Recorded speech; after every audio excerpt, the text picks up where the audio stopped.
प्रिय विद्यार्थियों, BCom part third insurance.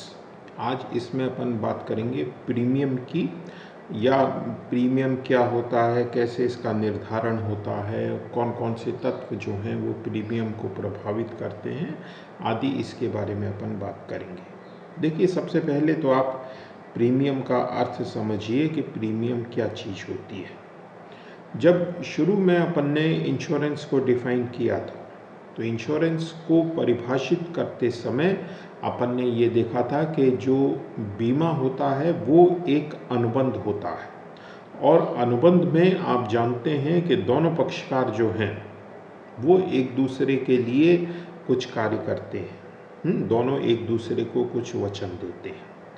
तो बीमित पक्षकार जो है वो बीमाकर्ता को एक निश्चित धनराशि का भुगतान करता है, और उसके बदले में बीमाकर्ता जो है वो बीमित को हानियों से बचाने का या सुरक्षा का वचन देता है। यानी दोनों पक्षकार एक दूसरे के लिए कुछ कर रहे हैं, इसके आधार पर वैध अनुबंध का निर्माण हो रहा है।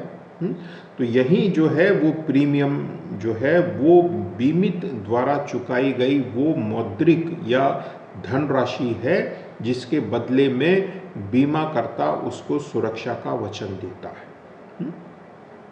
तो अनुबंध के निर्माण में हमने देखा कि बीमित पक्षकार जो है वो एक निश्चित धनराशि का भुगतान कर रहा है, और ये निश्चित धनराशि जो है वो बीमाकर्ता के द्वारा निर्धारित की गई है, तय की गई है। अब ये बात जीवन बीमे में भी लागू होती है और सामान्य बीमे में भी लागू होती है, लेकिन प्रीमियम के निर्धारण की दृष्टि से अपन जो है वो मुख्य रूप से जीवन बीमे की ही बात कर रहे हैं।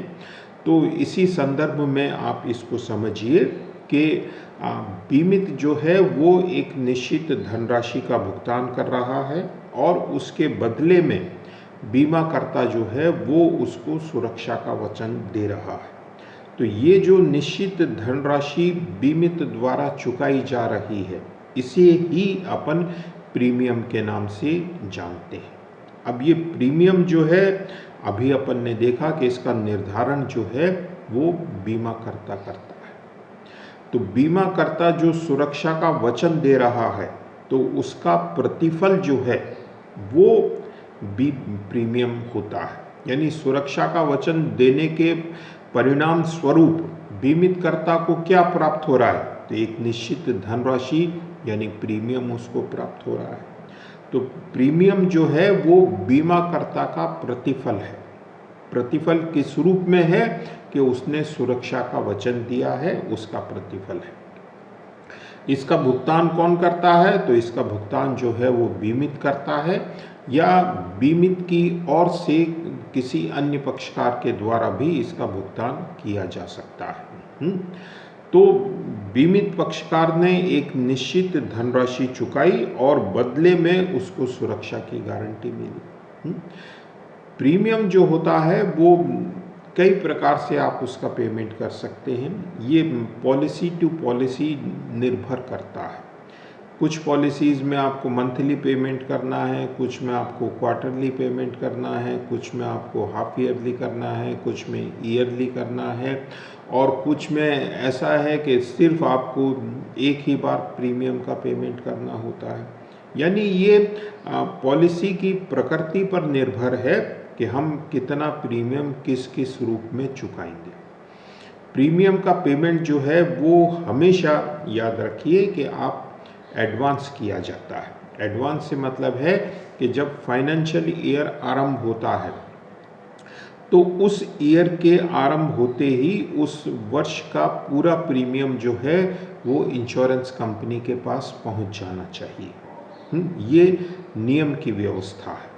तो इसका तात्पर्य ये हुआ कि अगर मान लीजिए किसी वर्ष का पूरे वर्ष का प्रीमियम अभी इंश्योरेंस कंपनी के पास नहीं पहुंचा है, और इसी दौरान पक्षकार की मृत्यु हो जाती है, तो भुगतान के संबंध में ये प्रावधान होता है कि इंश्योरेंस कंपनी उस पूरे वर्ष का प्रीमियम जो है वो उसका एडजस्टमेंट करने का, उसका समायोजन करने का अधिकार रखती है। क्योंकि नियम ये कहता है कि एडवांस पहुंचना चाहिए, और मान लीजिए अभी पूरा प्रीमियम नहीं पहुंचा है और इंश्योरेंस कंपनी को पेमेंट करना पड़ रहा है, तो ऐसी अवस्था में उस साल का जितना भी प्रीमियम होगा इंश्योरेंस कंपनी उसकी वसूली करने का अधिकार रखती है। अब प्रीमियम हम देखते हैं कि हर पॉलिसी में अलग अलग प्रकार का होता है। हर व्यक्ति जो है वो इंश्योरेंस करवाता है तो उसकी प्रीमियम की दर अलग अलग होती है। तो क्या कारण है कि ये प्रीमियम जो है वो उसमें इतनी भिन्नता होती है? किसी से हम कम ले रहे हैं, किसी से ज़्यादा ले रहे हैं, किसी पॉलिसी में कम है, किसी में ज़्यादा है। तो प्रीमियम को निर्धारित करने के बहुत से फैक्टर्स हैं, और उन सभी फैक्टर्स को ध्यान में रखते हुए इंश्योरेंस कंपनी जो है वो प्रीमियम का निर्धारण करती है। अब ये कौन कौन से फैक्टर हैं जो प्रीमियम को प्रभावित करते हैं? तो उनमें देखिए 3-4 फैक्टर्स जो हैं वो बहुत महत्व रखते हैं, उनके बारे में हमको जानकारी होनी चाहिए। सबसे पहली चीज़ जो इसमें आती है वो है मृत्यु दर, या जिसको अपन बोलते हैं रेट ऑफ मॉर्टेलिटी। देखिए, मृत्यु दर का सीधा सा मतलब ये होता है कि जब पॉपुलेशन की या जनसंख्या की गणना होती है, उसी के साथ साथ ये आंकड़े भी तैयार किए जाते हैं कि एक निश्चित आयु पर कितने व्यक्तियों की मृत्यु हो जाती है। तो उस आधार पर हम ये तय करते हैं, या ये हम स्टैटिकल फार्मूले से ये तय करते हैं कि एक वर्ष के भीतर एक निर्धारित या निश्चित आयु के कितने व्यक्तियों में से कितने व्यक्तियों की मृत्यु हो जाती है।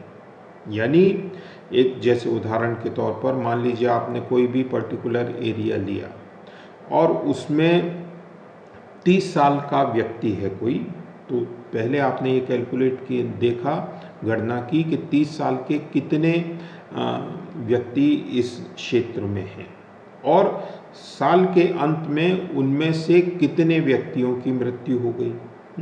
तो उसके आधार पर आपने मॉर्टेलिटी रेट उनकी निर्धारित की, तय की। इसी तरह से हर आयु वर्ग की आप मॉर्टेलिटी रेट तय करते हैं। उसी से इंश्योरेंस कंपनी को ये एक तरह से पता लगता है कि इस एज का यदि कोई व्यक्ति बीमा करवा रहा है तो उसके इस आयु में मरने की कितनी संभावना है, क्योंकि मृत्यु के समय इंश्योरेंस कंपनी को पेमेंट करना होता है।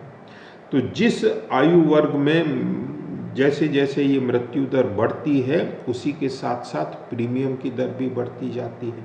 तो इसीलिए आप देखेंगे कि अगर एक 30 साल का नौजवान बीमा कराता है तो उसमें प्रीमियम की रेट कम है, क्योंकि यहाँ पर मृत्यु दर जो है वो कम है एज़ कम्पेयर टू, या जो एक 60 साल का व्यक्ति है या 65 साल का व्यक्ति है तो वहाँ मृत्यु दर ज़्यादा है।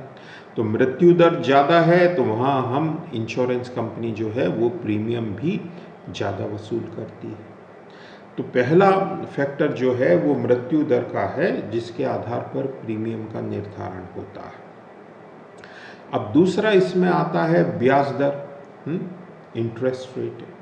देखिए, ब्याज दर से मतलब ये होता है कि इंश्योरेंस कंपनी के पास जब पैसा आता है प्रीमियम के रूप में, तो वो पैसा जो है वो बहुत बड़ी मात्रा में प्राप्त होता है, और इंश्योरेंस कंपनी को चूंकि पेमेंट बहुत लंबे समय के बाद करना होता है, तो इंश्योरेंस कंपनी के पास एक अच्छा खासा फंड, पैसा कोष जमा हो जाता है। अब इंश्योरेंस कंपनी क्या करती है कि उस पैसे को जगह जगह पर इन्वेस्ट करती है, विनियोजित करती है। वो चाहे सरकार को लोन देने के रूप में हो, या शेयर मार्केट में पैसा लगाने के रूप में हो, या सरकारी बॉन्ड खरीदने के रूप में हो, किसी भी रूप में हो। यानी जो लंबा चौड़ा फंड इंश्योरेंस कंपनी के पास है वो उसको इन्वेस्ट कर कर ब्याज कमाती है। तो ब्याज कमाने से क्या होता है कि इंश्योरेंस कंपनी की जो इनकम होती है वो इनकम का लाभ हम अपने पॉलिसी होल्डर्स को देते हैं, और उस वजह से प्रीमियम की दर जो है वो कम हो जाती है।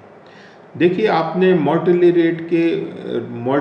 रेट यानी मृत्यु दर के आधार पर मान लीजिए प्रीमियम निर्धारित किया 100 रुपये, और ब्याज के रूप में आपकी आमदनी हो रही है, तो जो प्रीमियम की दर है वो उससे थोड़ी सी अब 100 रुपये से घटकर 90 रुपये या 95 रुपये हो जाएगी, क्योंकि जो इंटरेस्ट के रूप में इंश्योरेंस कंपनी कमा रही है उसका लाभ भी वो अपने पॉलिसी होल्डर्स को देती है।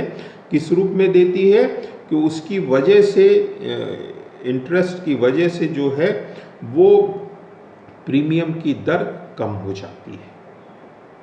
फिर तीसरी चीज इसमें आती है खर्चों की दर, रेट ऑफ एक्सपेंस।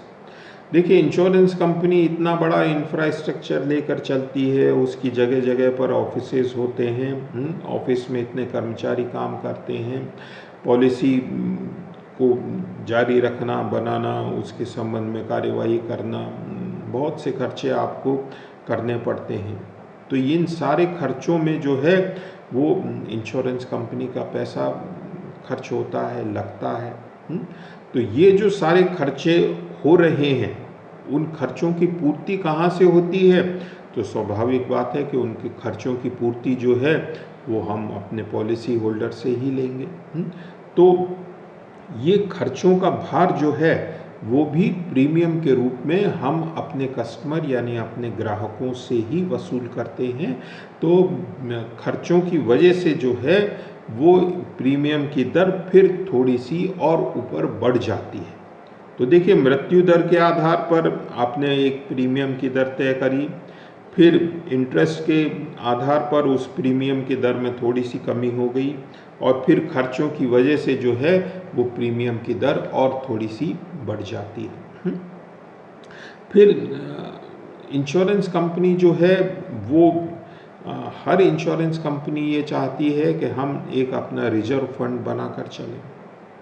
तो रिजर्व फंड इसलिए बनाकर चलते हैं कि कल को मान लीजिए आने वाले समय में आपको बहुत ज़्यादा पेमेंट एक साथ करना पड़ जाए कभी, किसी भी वजह से, तो वो पैसा आप कहाँ से लाएंगे? क्योंकि आप अपना अधिकांश पैसा तो इन्वेस्ट कर देते हैं, विनियोग कर देते हैं। तो इंश्योरेंस कंपनी जो है वो अपने पास एक फंड बनाकर चलती है, और फंड पर हम जानते हैं कि इंश्योरेंस कंपनी को कोई खास इनकम नहीं होती है। तो उस फंड की वजह से भी जो है वो प्रीमियम की दर प्रभावित होती है, क्योंकि फंड एक तरह से वो पैसा हो गया जो आपने कहीं विनियोग नहीं किया है। अब विनियोग नहीं किया है तो उसकी वजह से आपको एक तरह से लॉस हो रहा है। तो वो लॉस जो है वो भी प्रीमियम की दर को कुछ सीमा तक जो है वो बढ़ाता है। फिर बीमित पक्षकार की आयु, अभी अपन ने देखा कि जैसे जैसे आयु में परिवर्तन होता है, आयु में वृद्धि होती है, मृत्यु दर जो है वो बढ़ती चली जाती है। अब मृत्यु दर बढ़ने का सीधा सा असर किस पर पड़ता है? कि प्रीमियम पर उसका असर पड़ता है। तो यही वजह है, यही कारण है कि छोटी आयु का व्यक्ति अगर कोई इंश्योरेंस की पॉलिसी ले रहा है तो उसको अपेक्षाकृत कम प्रीमियम का भुगतान करना पड़ रहा है, और वही इंश्योरेंस की पॉलिसी यदि कोई बड़ा आयु का व्यक्ति लेता है तो उसको अधिक प्रीमियम की राशि का भुगतान करना होता है। तो आयु का भी सीधा प्रत्यक्ष संबंध जो है वो प्रीमियम की दर से होता है। फिर कई इंश्योरेंस की पॉलिसी जो हैं वो इस प्रकार की होती हैं कि गारंटी युक्त राशि का उसमें भुगतान किया जाता है, या उसमें बोनस का भुगतान किया जाता है। यानी जब आप अपनी पॉलिसी होल्डर को एक गारंटी प्रदान कर रहे हैं कि प्रतिवर्ष आपको इतना रिटर्न तो मिलेगा ही मिलेगा, या प्रतिवर्ष आपको इतना बोनस तो मिलेगा ही मिलेगा, तो ये जो बोनस या गारंटी युक्त राशि की बात है, तो ये भी प्रीमियम की दर को प्रभावित करती है, क्योंकि जो इस प्रकार की पॉलिसीज़ होती हैं उनमें हम अपने कस्टमर से, अपने ग्राहकों से ज़्यादा प्रीमियम के रूप में राशि वसूल करते हैं। फिर कई इंश्योरेंस की पॉलिसीज़ ऐसी होती हैं जिनमें इंश्योरेंस कंपनी आपको तरह तरह की सुविधाएं देती है। तरह तरह की सुविधाएं किस रूप में हो सकती हैं कि वो इंश्योरेंस कंपनी आपको उस पर लोन की सुविधा देती हो या धन वापसी की सुविधाएं देती हो या कोई विशेष अवसर, शादी ब्याह या इस तरह का कोई अवसर है तो उस पर आपको अतिरिक्त लोन देने की व्यवस्था की जाती हो। तो इंश्योरेंस कंपनी जितनी भी सुविधाएं आपको किसी पॉलिसी पर दे रही है तो यकीन मानिए कि उसकी कीमत जो है वो ग्राहक को ही चुकानी है, यानी उसकी वजह से जो है वो प्रीमियम की दर प्रभावित होगी यानी बढ़ेगी। फिर प्रीमियम की दर में एक असर, एक प्रभाव जो है वो प्रतिस्पर्धियों का भी पड़ता है। यानी इंश्योरेंस आज ऐसा तो है नहीं कि कोई मोनोपोली के क्षेत्र में काम करता हो, तो हमारे प्रतिस्पर्धियों की प्रीमियम की दर कितनी है उसके आधार पर भी हम अपने प्रीमियम को एडजस्ट करते हैं, क्योंकि प्रतिस्पर्धा में आप प्रतिस्पर्धियों से ज़्यादा प्रीमियम अगर वसूल करेंगे तो आपके बिजनेस पर उसका नेगेटिव असर पड़ता है, नकारात्मक प्रभाव पड़ता है। तो प्रीमियम निर्धारित करते समय हमें अपने प्रतिस्पर्धियों को भी ध्यान में रखना पड़ता है। फिर इंश्योरेंस की बहुत सी पॉलिसीज़ ऐसी हैं जिनमें आपको टैक्स में बेनिफिट मिलता है, कर में छूट मिलती है, इनकम टैक्स में आपको उसका लाभ मिलता है। तो यदि इनकम टैक्स में आपको उसका लाभ प्राप्त हो रहा है तो इंश्योरेंस कंपनी जो है वो फिर वहाँ प्रीमियम की दर थोड़ी सी ज़्यादा रखती है। क्यों? क्योंकि इंश्योरेंस कंपनी ये जानती है कि ये पॉलिसी पॉपुलर रहेगी टैक्स की बेनिफिट की वजह से, और टैक्स का बेनिफिट ग्राहक को मिल रहा है तो इंश्योरेंस कंपनी भी उसके माध्यम से कुछ अतिरिक्त आय प्राप्त करने का प्रयास करती है, और इसलिए प्रीमियम की दर जो है वहाँ थोड़ी ज़्यादा रहती है। तो ये कुछ फैक्टर्स हैं, तत्व हैं जिनके आधार पर हम प्रीमियम की दर को निर्धारित करते हैं।